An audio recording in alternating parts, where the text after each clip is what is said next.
Hello বন্ধুরা, আজকে আমি বানাবো বাঁধাকপি ভর্তা। বাঁধাকপি ভর্তা বানানোর জন্য কড়াইতে বসালাম, কড়াইতে তেল দিলাম, শুকনো লঙ্কাগুলোকে হালকা ভেজে নেব।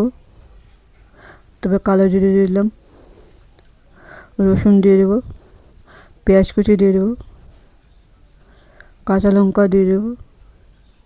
তোমরা যেরকমভাবে ঝাল খাও সেরকমভাবে কাঁচা লঙ্কা দেবো। তারপর মুসুরি ডালগুলোকে ধুয়ে দিয়ে দিলাম, নুন দিয়ে দেবো, হলুদ গুঁড়ো দিয়ে দেবো, হালকা ভাজা ভাজা করে নেব পেঁয়াজগুলোকে।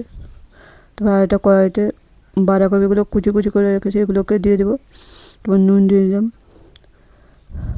একটু জল দিয়ে দেবো, একটু হালকা নাড়িয়ে নেবো, মানে মিক্স করে নেব।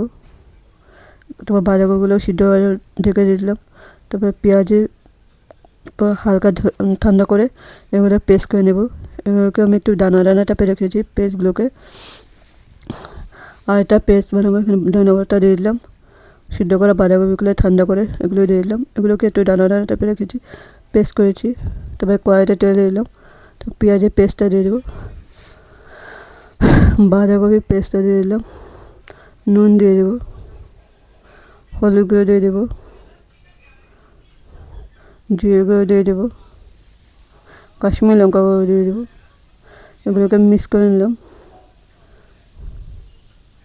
একটু চিনি দিয়ে দেবো, মিক্সার বাটির জলগুলো দিয়ে দেবো, যেগুলো বাঁধাকপিগুলো পেস্ট করেছিলাম আমি। তবে এগুলো ভালো করে মিক্স করে নেবো। এবার জলটা শুকিয়ে গেছে, তো ভালো করে আবার মিক্স করে দেবো। যখন শুকনো শুকনো হয়ে যাবে তখন বাঁধাকপি ভর্তা হয়ে গেছে দেখবে।